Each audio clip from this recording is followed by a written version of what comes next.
말씀 함께 봅니다. 하나님 말씀은 요한복음 19장 31절에서 42절까지입니다.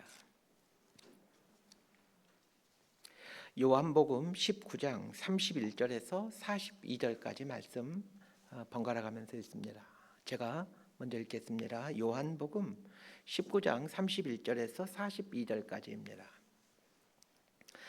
이날은 준비일이라 유대인들은 그 안식일이 큰 날이므로 그 안식일에 시체들을 십자가에 두지 아니하려 하여 빌라도에게 그들의 다리를 꺾고 시체를 치워달라 하니 군인들이 가서 예수와 함께 못 박힌 첫째 사람과 또 다른 사람의 다리를 꺾고 예수께 이르러서는 이미 죽으신 것을 보고 다리를 꺾지 아니하고 그중 한 군인이 창으로 옆구리를 찌르니 곧 피와 물이 나오더라.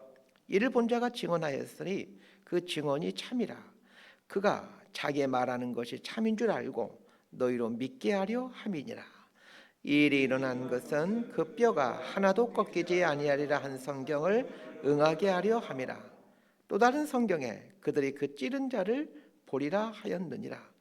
아리마대 사람 요셉은 예수의 제자이나 유대인이 두려워 그것을 숨기더니 일 후에 빌라도에게 예수의 시체를 가져가기를 구하매 빌라도가 허락하는지라 이에 가서 예수의 시체를 가져가니라. 일찍이 예수께 찾아왔던 니고데모도 몰약과 침향 섞은 것을 100리트라쯤 가지고 온지라. 이에 예수의 시체를 가져다가 유대인의 장례법대로 그 향품과 함께 세마포로 쌌더라. 42절까지 함께 읽습니다. 예수께서 십자가에 못 박히신 곳에 동산이 있고 동산 안에 아직 사람을 장사한 일이 없는 새 무덤이 있는지라. 이날은 유대인의 준비일이요 또 무덤이 가까운 고로 예수를 거기 두니라. 아멘. 지구상에 존재하는 모든 고등 종교는 가르침에서 시작이 됩니다. 시대를 이기고 살아남았던 고등 종교라면 반드시 가르침이 있습니다. 고등 종교에서는 반드시 자기 부인, 자기 비움이 있습니다. 그래서 불교나 이슬람교, 기독교, 유교와 같은 종교들을 고등 종교라고 하는데 이 고등 종교에는 이 자기 비움에 대한 요구를 하고 있습니다. 가르침이란 다른 말로 하면 말씀 혹은 경전이라고 말할 수 있습니다. 가르침이 전파되면서 종교는 확장되고 발전이 됩니다. 오늘날 기독교라든지 무슨 불교라든지 이슬람교라든지 유교라든지 큰 세력권을 형성하게 되는 것처럼 이 가르침이 전파되면서 종교는 이제 확장되는 거죠. 이런 확장과 발전은 기득권을 형성하게 되고 기득권이 형성하게 되면 기득권을 누리고자 하는 사람들과 본래의 가르침대로 살려고 하는 사람들 간에 갈등이 생깁니다. 본래의 가르침에 역행하여 기득권을 누리고자 하는 사람들에 의해서 종교는 타락해 가죠. 이런 상황에서 또 한 부류의 사람들이 생겨납니다. 겉으로는 본래의 말씀대로 돌아가자라는 개혁을 외치는데 개혁을 외치는 의도가 자신의 기득권을 만들어가기 위함입니다. 우리 기독교에서는 이러한 태도를 위선 혹은 외식이라는 말로 표현합니다. 그러고 보면 이 종교 공동체 안에는 세 부류의 사람들이 있다는 것을 알게 됩니다. 첫 번째 부류는 그 가르침대로 살고자 하는 그 종교의 본래 의도에는 별 관심이 없고 오직 자기의 기득권을 생각하는 타락한 사람들이요. 두 번째 부류는 가르침에 관심이 있는 것처럼 살아가지만 실상은 자기의 기득권을 추구하는 위선자들입니다. 세 번째 부류는 가르침대로 살고자 자기의 기득권을 내려놓는 자기 부인의 사람들입니다. 이렇게 고등 종교 안에는 이 세 부류의 사람들이 혼재하게 되는 것입니다. 오늘 본문의 내용은 예수님이 십자가에 달려 돌아가신 후 로마 군인들이 예수님의 다리를 꺾지 아니했다라는 것과 옆구리를 창으로 찔르셨다라는 내용입니다. 예수님의 다리가 꺾이지 아니했다라는 것, 그리고 예수님의 옆구리가 창으로 찔림 받았다라는 것에서 어떤 깊은 교훈이나 어떤 가르침을 찾기가 참 어렵습니다. 예수님이 돌아가신 후 다리를 꺾지 아니했다라는 것과 창으로 예수님의 옆구리를 찔렸다라는 내용에서 어떤 그 깊은 메시지나 교훈을 찾는다는 게 쉽지가 않습니다. 이 오늘 본문의 이야기는 요한복음에만 나오는 아주 독특한 이야기입니다. 예수님의 12제자 중에 예수님이 십자가에 달리실 때 그 골고다 언덕, 십자가에 달리신 골고다 언덕에 있었던 제자는 사도 요한이 유일합니다.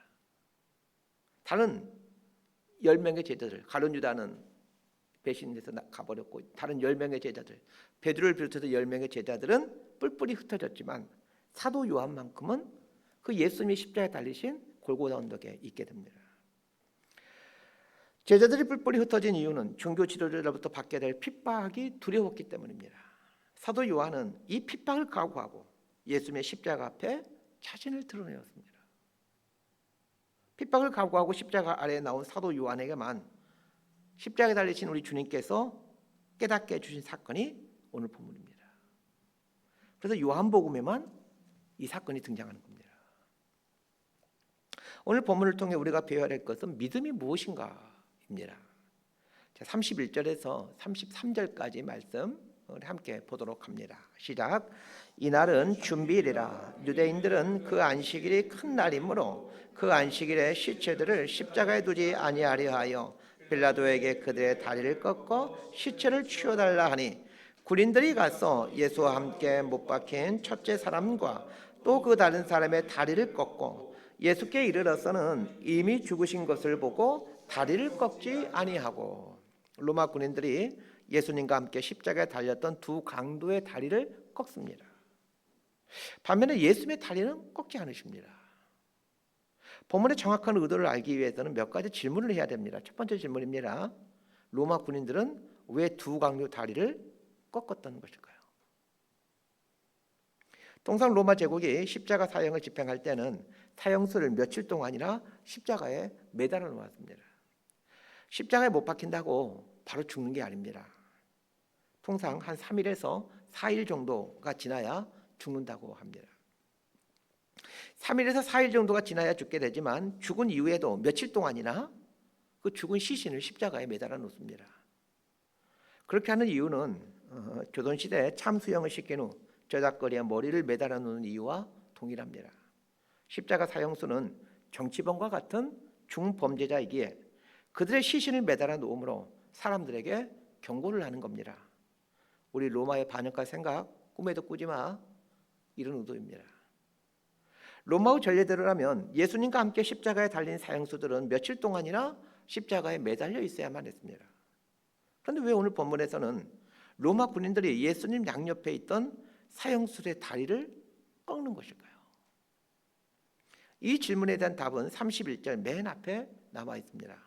31절을 보면 이날은 준비일이라 이렇게 말하고 있습니다. 준비일이라는 말은 안식일의 준비일이라는 말입니다. 이스라엘에서 안식일은 금요일 해질녘부터 시작하여 토요일 해질녘까지입니다. 예수님께서 십자가에 못 박히신 날은 금요일 날이었고 오전 때였습니다.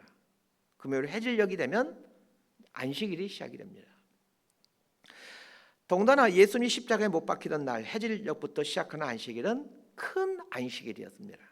여기서 큰 안식일이라는 말은 6월절 명절이라는 얘기입니다.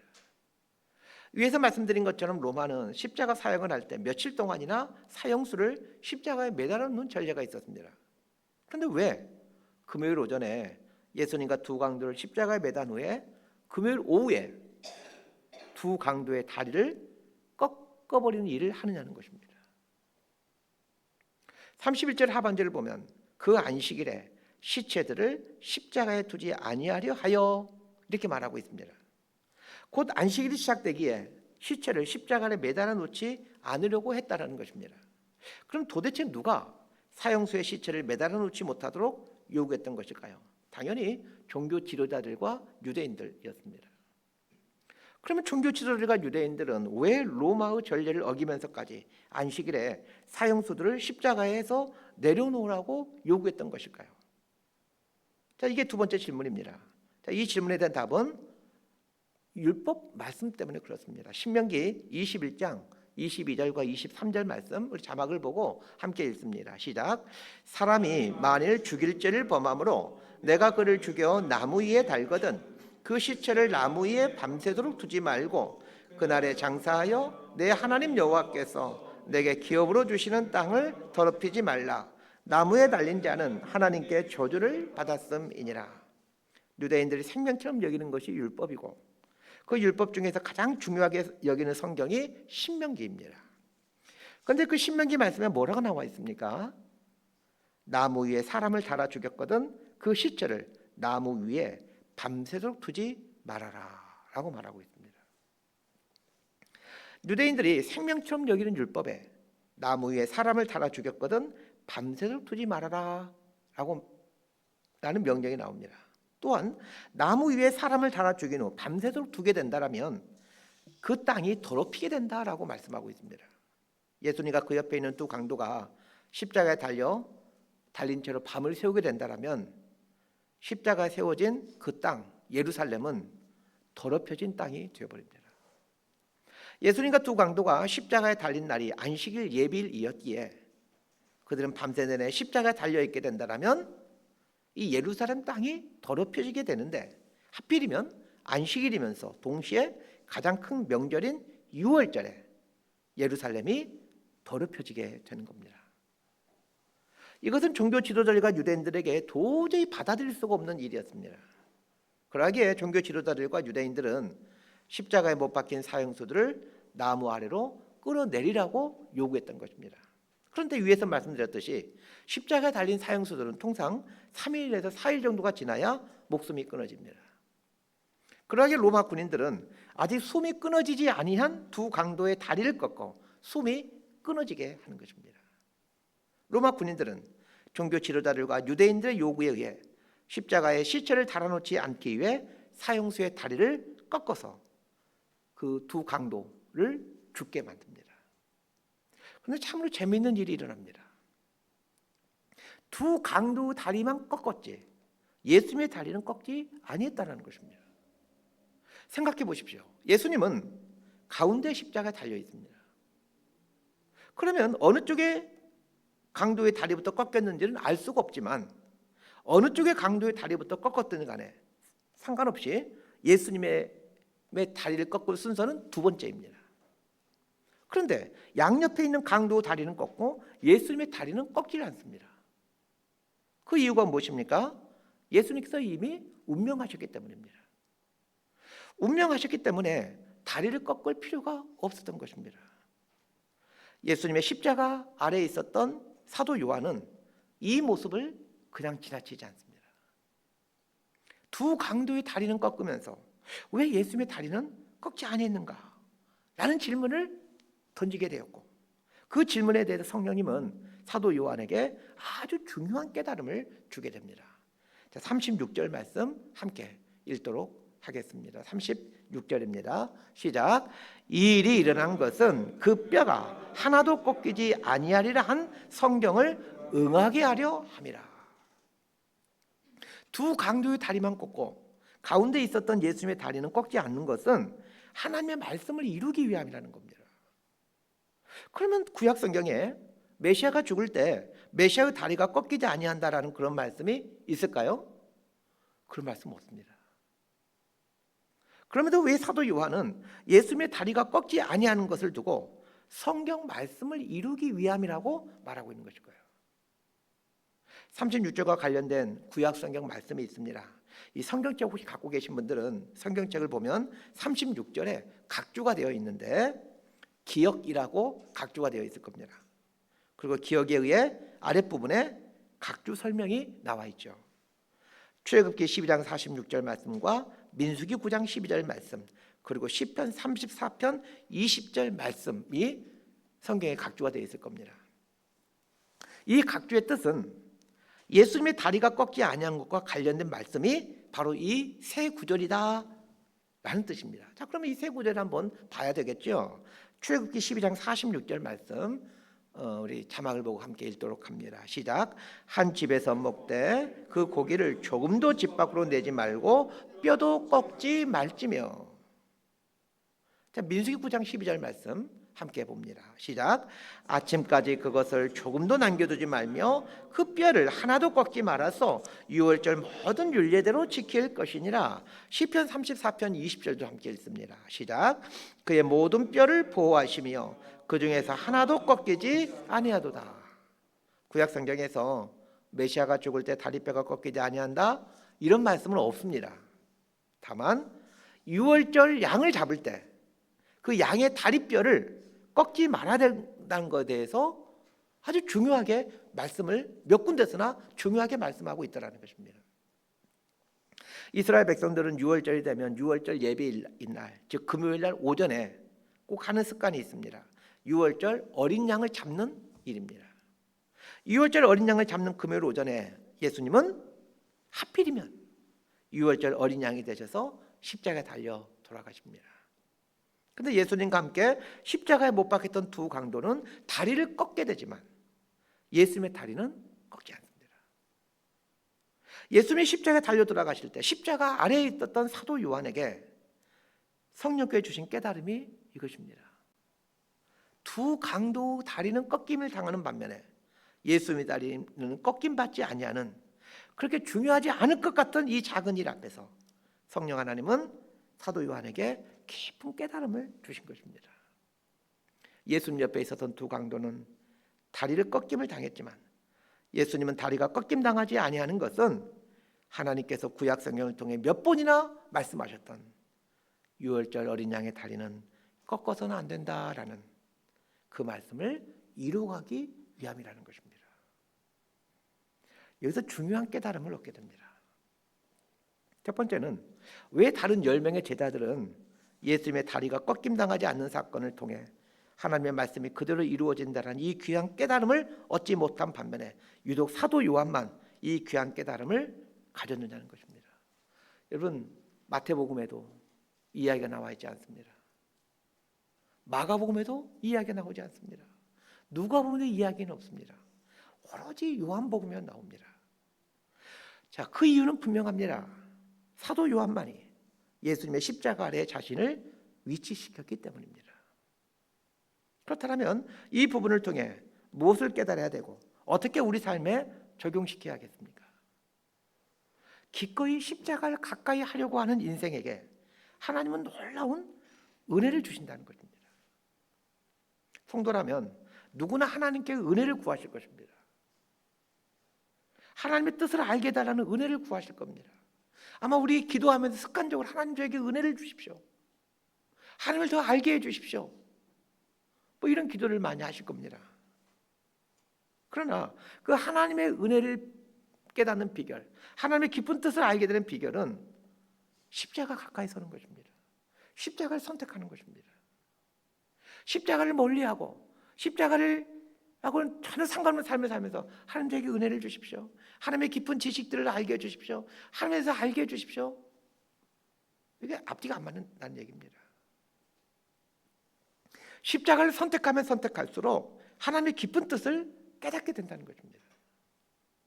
반대로 십자가를 멀리하면 멀리할수록 하나님의 뜻을 알기는 요원해지고 점점 하나님의 뜻과 무관한 삶을 살게 됩니다. 마치 부자가 더 부자가 되듯 가난한 자는 더 가난한 자가 되듯 십자가에 더 가까이 가는 자에게 하나님의 그 풍성한 은혜를 더 누려가게 전달하는 것입니다. 두 번째 깨달음이 있습니다. 예수님의 다리가 꺾어지지 않게 되므로 유월절 어린 양의 다리뼈가 꺾이지 않게 된다라는 이 하나님의 말씀이 성취가 됩니다. 그런데 유월절 어린 양의 다리뼈를 꺾이지 않게 한다라는 이 말씀을 이루어가고 있는 사람들이 누구입니까? 아이러니하게도 로마 군인들이었고 예수님을 대적하는 종교 지도자들이었습니다. 이들은 하나같이 하나님을 믿는 신앙과는 아무런 상관없는 사람들이었습니다. 하나님을 믿기는커녕 도리어 하나님을 대적하는 사람들이었습니다. 그런데 하나님은 하나님을 대적하는 이 사람들 통해서 구약 성경을 통해서 어린 양의 유월절 어린 양의 다리가 꺾이지 아니한다라는 그 말씀을 이루어 가시더라는 것입니다. 성경을 가리켜 하나님의 약속이라고 말을 합니다. 성경 말씀이 하나님의 약속이기에 성경 말씀은 반드시 이루어지게 됩니다.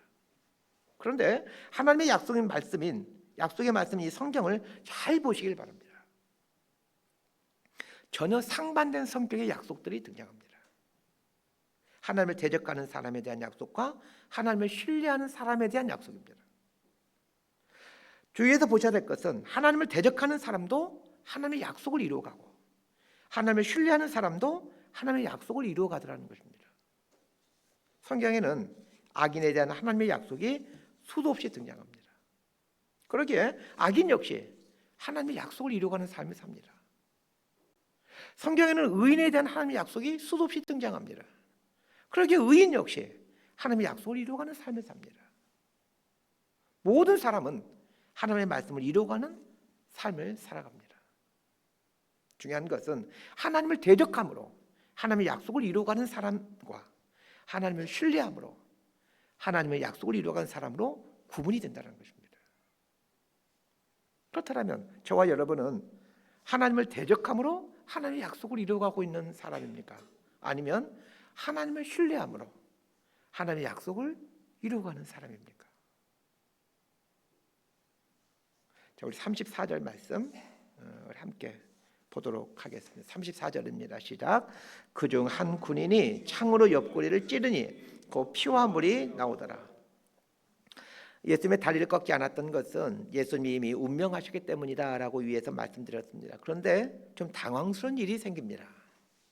한 군인이 창으로 이미 죽은 예수님의 옆구리를 찌른 것입니다. 이상하지 않습니까? 분명 예수님이 운명했다라는 것을 확인했기에 두 강도 다리는 꺾었지만 예수님의 다리는 꺾지 않았습니다. 이미 예수님이 돌아가셨기 때문에. 예수님이 이미 운명하셨다는 것을 확인했는데도 왜 로마 군인은 예수님의 옆구리를 창으로 찌르는 것입니까? 이건 역시 하나님의 말씀을 이루기 위함이라는 겁니다. 자, 37절 말씀을 함께 보도록 하겠습니다. 시작. 또 다른 성경에 그들이 그 찌른 자를 보리라 하였느니라. 성경책을 보시게 되면 요한복음 19장 37절에도 또 각조가 되어 있을 겁니다. 니은이라는 각조가 되어 있고 아랫부분에 이 각조에 대한 설명이 나와 있습니다. 37절에서 말하는 또 다른 성경이란 스가랴서 12장 10절 말씀입니다. 우리 스가랴서 12장 10절 말씀을 함께 자막을 보고 읽도록 합니다. 시작. 내가 다윗의 집과 예루살렘 주민에게 은총과 간구하는 심령을 부어주리니 그들이 그 찌른 바 그를 바라보고 그를 위하여 애통하기를 독자를 위하여 애통하듯 하며 그를 위하여 통곡하기를 장자를 위하여 통곡하듯 하리로다. 자, 스가랴서 12장의 주제는 예루살렘의 구원입니다. 예루살렘이 장차 구원받게 된다는 예언을 하시면서 하나님이 아주 이상한 말씀을 하십니다. 예루살렘의 구원의 은총을 베풀어지는 때에 예루살렘 사람들이 찔림을 당한 사람을 바라보면서 애통하게 된다라는 아주 아리송한 말씀을 해주십니다. 사도 요한이 그 십자가 아래에서 이미 돌아가신 예수님에게 창을 쑤셔 넣는 모습을 보며 통곡을 했을 겁니다. 또 십자가 아래에 있던 네 여인들이 있지 않았습니까? 그 네 여인들 역시 그 예수님의 옆구리에 창을 찌를 때 그걸 바라보며 통곡을 했을 것입니다. 그걸 보면서 하나님께 질문하지 않을 수 없었습니다. 하나님의 아들이신 예수님에게 왜 이런 끔찍한 일을 저지른 것입니까? 울부짖으며 속으로 탄식하면서 질문했을 겁니다. 그때 성령 하나님께서 깨닫게 해주신 것이 이 스가랴서 말씀입니다. 스가랴서 12장 10절 말씀을 이루기 위해 한 로마 군인이 예수님의 옆구리를 창으로 찔렀다라는 것을 깨닫도록 해주십니다. 그렇다면 여기서도 아주 중요한 또 깨달음을 얻게 되죠. 스가랴서 12장 10절에서 예루살렘의 구원의 은총이 베풀어질 때 찌름당한 한 사람을 바라보며 애통하는 사람들이 있을 것이다. 그리고 그 애통하는 사람들에게 구원의 은총이 베풀어진다라는 말씀을 이루기 위해 이미 운명하신 예수님이 창으로 찔림 당하셨다는 것입니다. 그렇다면 여기서도 동일한 원리가 있습니다. 이미 돌아가신 예수님의 옆구리에 창으로 찌는 그 무명의 로마 군인은 스가랴서 12장 10절 말씀을 이루어가는 사람으로 등장하고 있습니다.